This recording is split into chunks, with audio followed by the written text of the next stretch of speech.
And welcome to another Outsider Review. You know me, I'm Pat, but who's this guy? I'm Alan from Driving Fun and Family. Actually, great photographer. Thank you. Chronicle guy. You make some chronics and stuff like that. What else do you do? I do some videos as well, but I'm mainly focused on artistic photos with cars in them.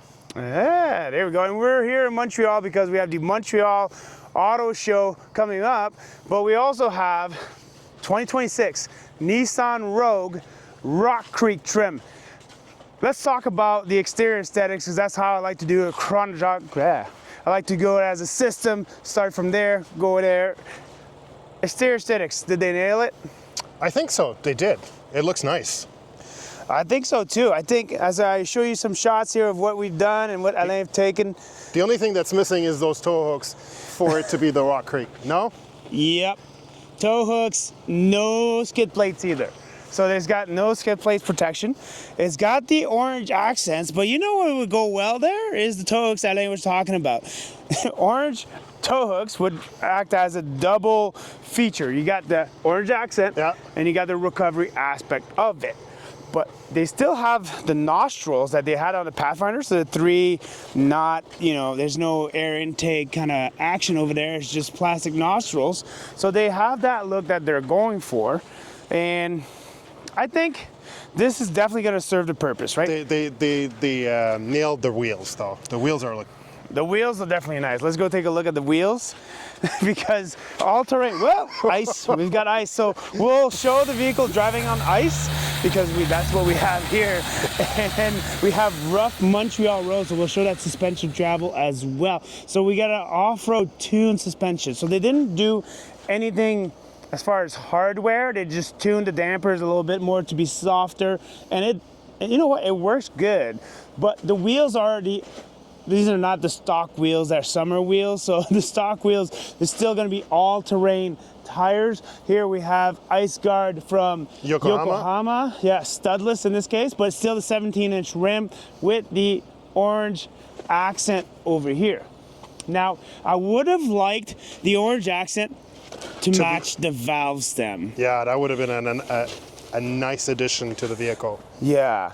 And right now what I'm gonna do, as I usually do, is I'm gonna dive into some specs while I show you guys some footage. So we got a 1.5 liter turbocharged 3-cylinder engine, putting out 201 horsepower, 225 pound-feet of torque via a CVT. 0-60 time, if you guys are curious, is 8 seconds. Capable of towing 1,500 pounds. Combined fuel economy estimated at 8 liters per 100 kilometers or 29 miles per gallon.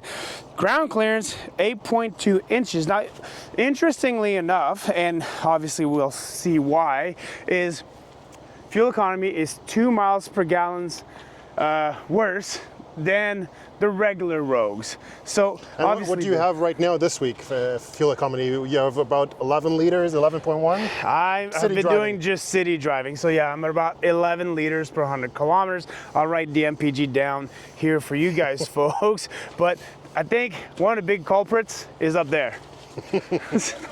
So big tubular standard roof rail. Adding additional weight. Adding additional weight, capable bearing dynamic weight is 220 pounds.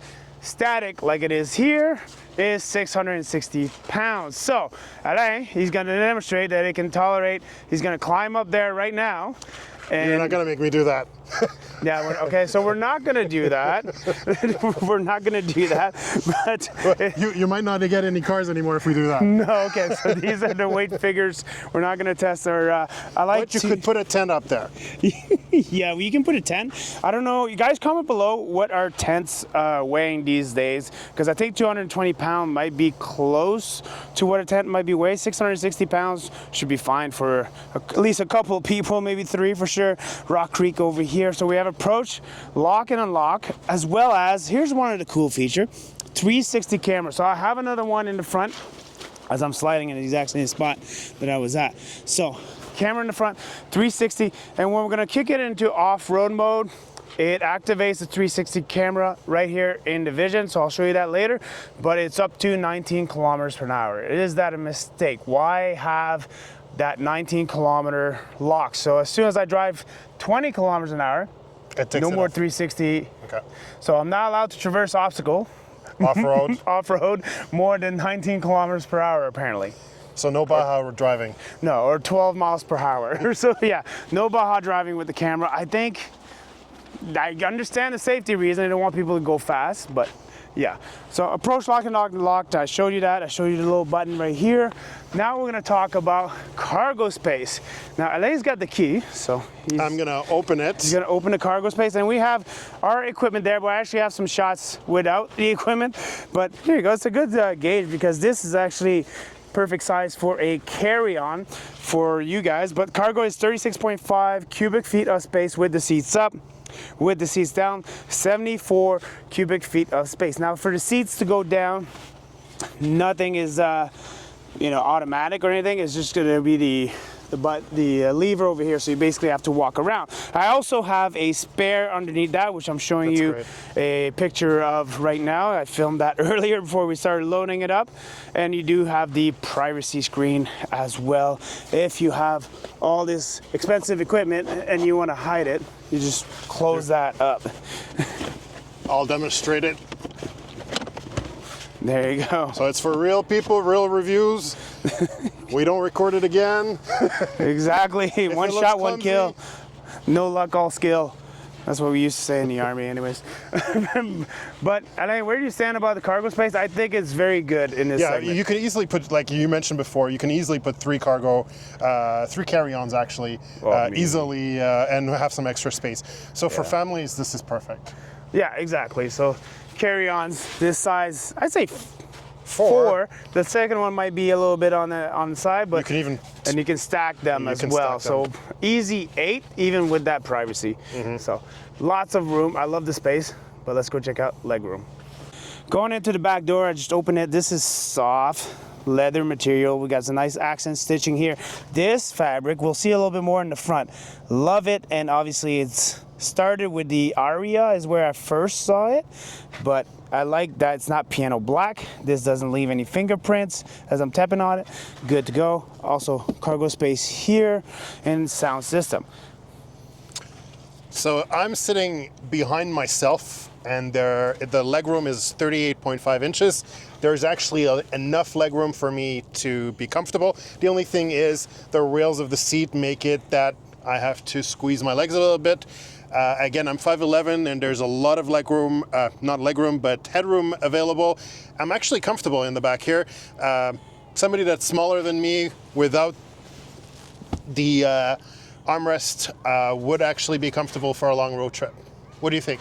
I think it's good. What I like is how plush the seats are without a predominant side bolstering, because I hate predominant side bolstering. I got large hips and they always hit me in the side. And the fact that the flooring is not flat, but the hump is not as predominant. So somebody can actually sit in the middle. I'll demonstrate it quickly. Yeah. Again, I'm 5'11". The person that's going to sit here is probably going to be a lot smaller than myself. But it could be for a small 5-kilometer trip. It would be still fine for me. Perfect. Let's head to the front.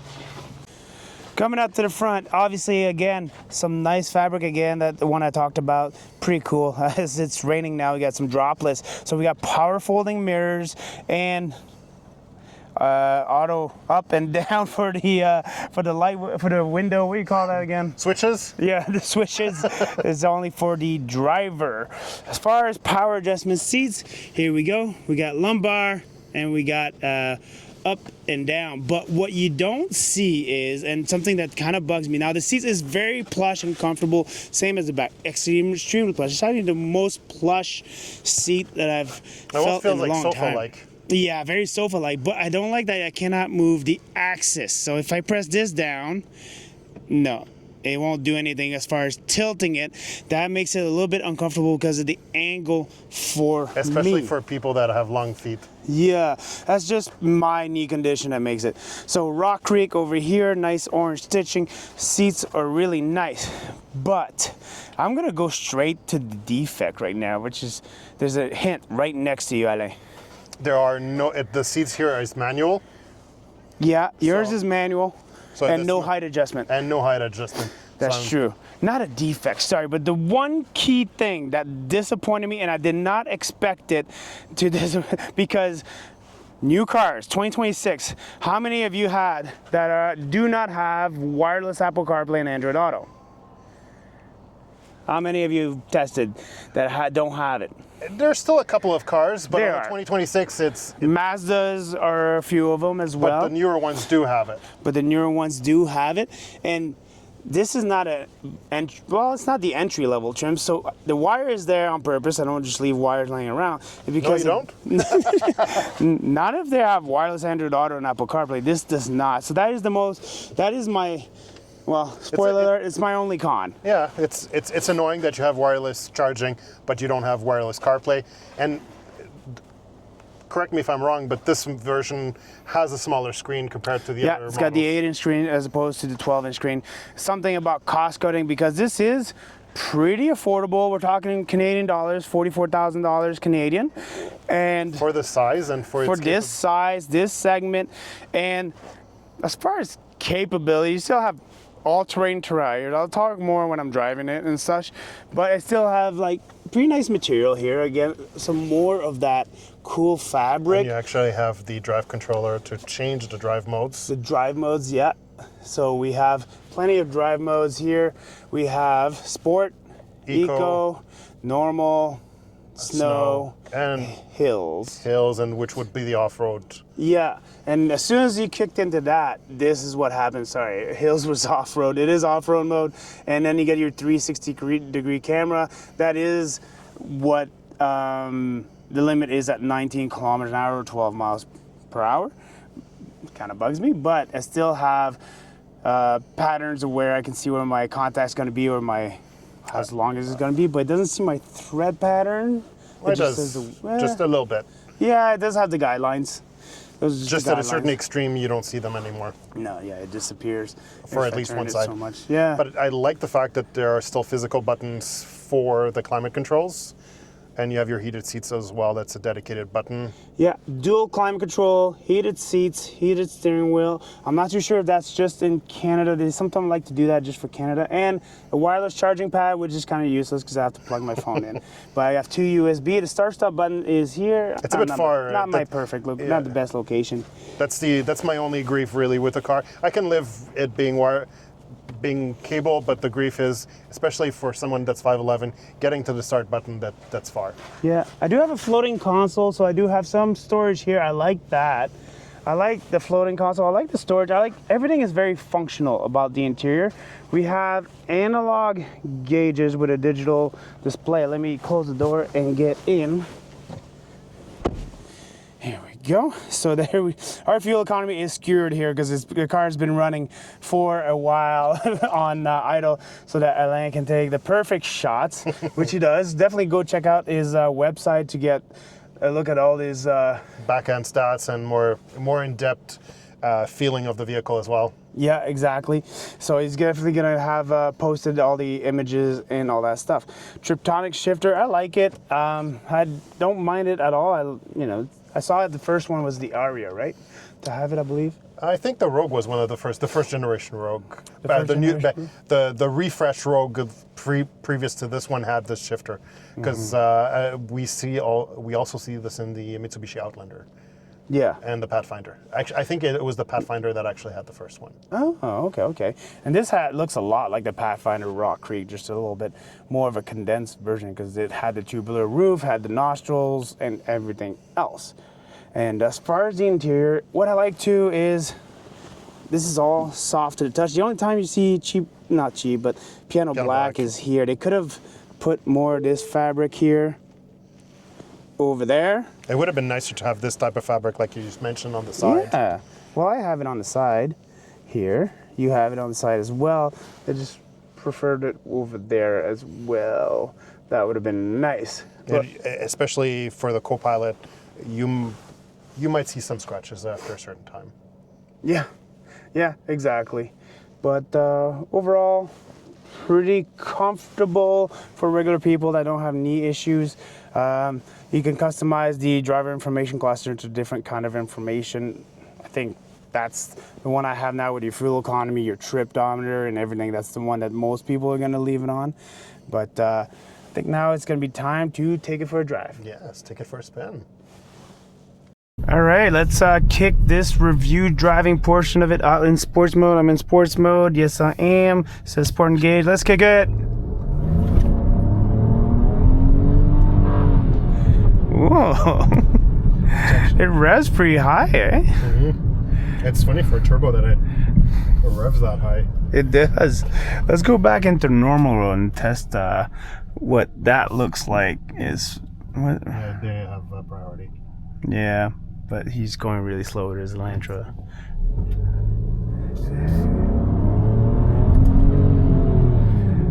It's very similar. Yeah. So over here, what we're gonna see is a nice scenery of natural speed bumps. They're called potholes, or sometimes they're called craters, depending on the size. And welcome to Montreal, where the bike lanes are bigger than where the cars need directional roads that the cars need to drive. Great initiative there. But, there's actually a bike path on the other side of the road as well. oh, so there's two of them. Yeah. Nice, good for them. Good for them bikers. So the output, pretty nice. I find that there's more, obviously, like every turbo engine is apparently, it's like there's more of a lag if I hammer it down than when I just incrementally. I find this is more responsive than, yeah, that. I don't want to rear end the CX-5 in front of us. I don't think the Nissan people will be very nice, very happy about that. But that's where I'm at, and that's usually the case for most vehicles. They don't, except for EVs. EVs, you hammer it, it goes really fast. But most turbocharged engines, I find that, you know. Oh, this is peak Montreal roads. Right here, baby. Look at all these imperfections in the roads. Lots of them. And I am still fairly quiet. There's a nice big bump here. Yeah, see it. It's a combination of the tires and the tuned suspension, which allows it to be more plush. But if I do need to, corner is going to be more body roll. That's like one of the things. They actually seem to have fixed a couple of them.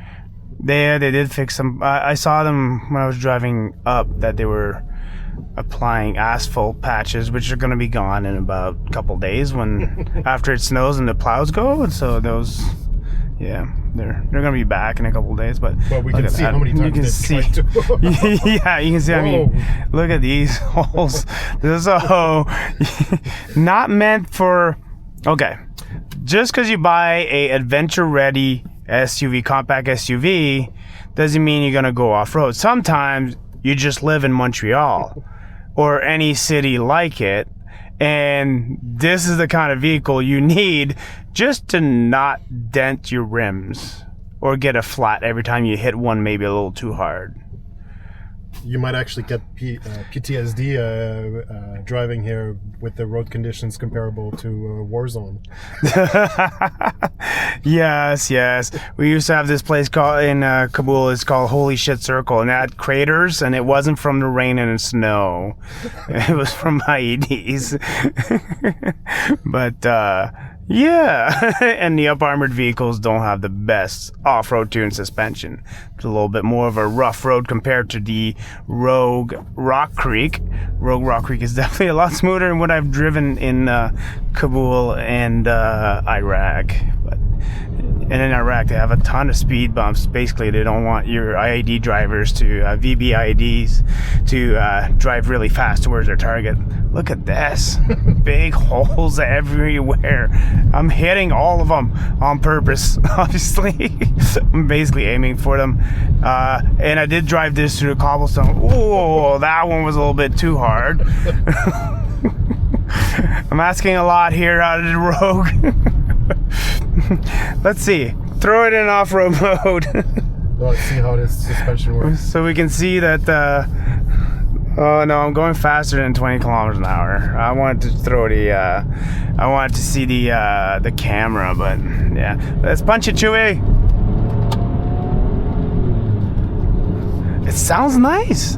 For a 3-cylinder, I expected it to sound not horrible, but less appealing. It actually sounds decent. I feel like it sounds better than the 4-cylinder that used to be in here. I think it does. I think it does sound better than the 4-cylinder that used to be in there. And as far as going on highway speeds, like, yeah, 201 horsepower is not going to knock anybody's socks off, but I have no lack of power if I need to merge on the highway or anything like that. It is ample enough. And we have the example of Quebec drivers staying in the left lane instead of merging to the right lane. Yeah. There's barely any vibrations. There's no vibration. Like, I don't really feel nothing anywhere. Engine roar is not vibrating anything. The sound insulation, I do feel, I hear the wind noise more coming from the top. You know, that roof rack is probably getting some wind resistance. Probably why you have 2 mpgs less in fuel economy. It happens. Oh, okay. Well, I'm gonna have to stop here, but I wanted to test the body roll. We still will. We'll jump the gun on the acceleration and test that out. Let's go. Let's take out this corner. Oh, nice start. I'm in normal mode too, eh? Yeah. Body roll, yeah, in effect, but it's not too much. Not too much. It was actually pretty good. Yeah, I like this acceleration, man. Around the city, man, it's nice. It's fun. This is a fun vehicle, so I could drive it, literally drive it in a fun way in Montreal, someplace where, let's just face it, if I have a souped up and dropped Honda Civic, I am driving very carefully this time of the year in Montreal. So I might be able to win a race against a car just basically because they're afraid of hitting potholes. These roads are so bad. I am testing the articulation here, folks, of the Rogue Rock Creek with these potholes. It certainly is hitting some rocks. Oh yeah, we're hitting the foundation of the island. But in all seriousness, I'm just gonna conclude the driving experience here by mentioning just some few things. Visibility, I love it because the mirrors are actually a pretty good size, and I can clearly see their back window is nice. The 360 camera definitely helps. Soundproofing is good. That roof rack definitely is you're gonna hear some wind resistance coming out of that. Suspension, they did a good job. Tires is where they did the best job because it's beefy tires, 17-inch wheels, and it absorbs everything. Like, I'm sure the tuning helps absorb all these holes and potholes and stuff like that, but I think the brunt of it is being absorbed by that all-terrain tire, that beefy tire. We have the winter version right now, but still the diameter is the same of how much rubber there is. Power output, surprising power output. Fuel economy, decent. I'm not gonna say it's good because there's so many hybrid versions out there and all that stuff. So if fuel economy is what you're shopping, probably you're looking at one of those, maybe not the Crosstrek. With 10 liters per 100 kilometers. Yes. However, Nissan is coming out with the Rogue PHEV as well, which will Outlander. Sorry, what? A Roguelander. A Roguelander. There we go. Yes.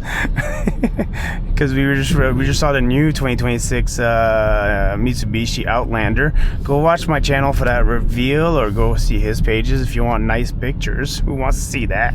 But with beautiful women doing aerial dances.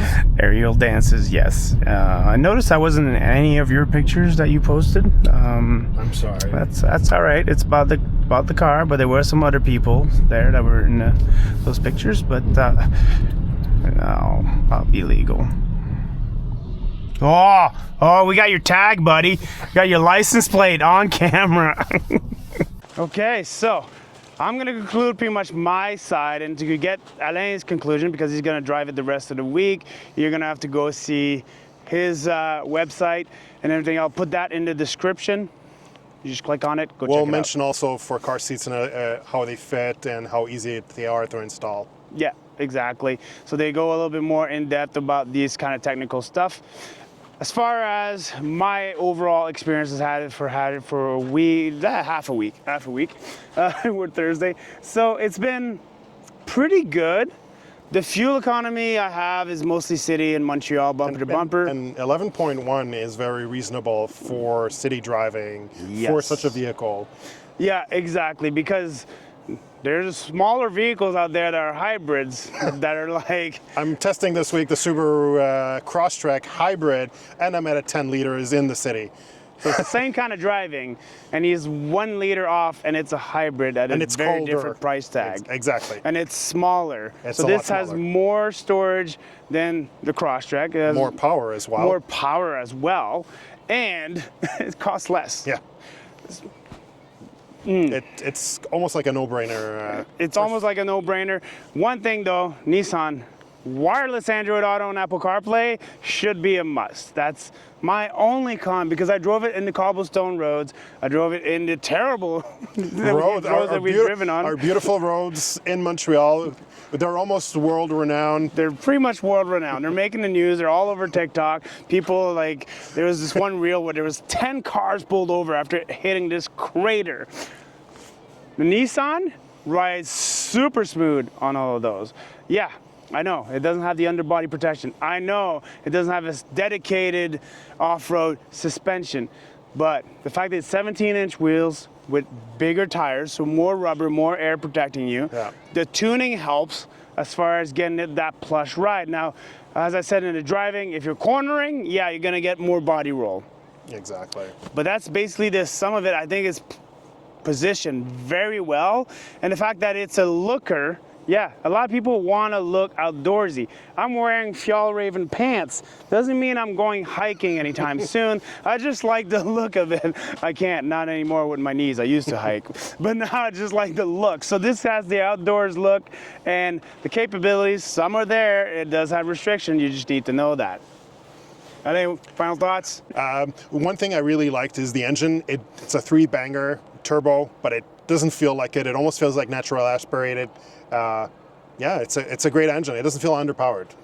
No, it doesn't. And especially driving in a city, it actually is pretty gutsy. Yeah. All right, guys. So like, subscribe, go see Alain's And website, follow, and we'll see you guys in the next one. Cheers.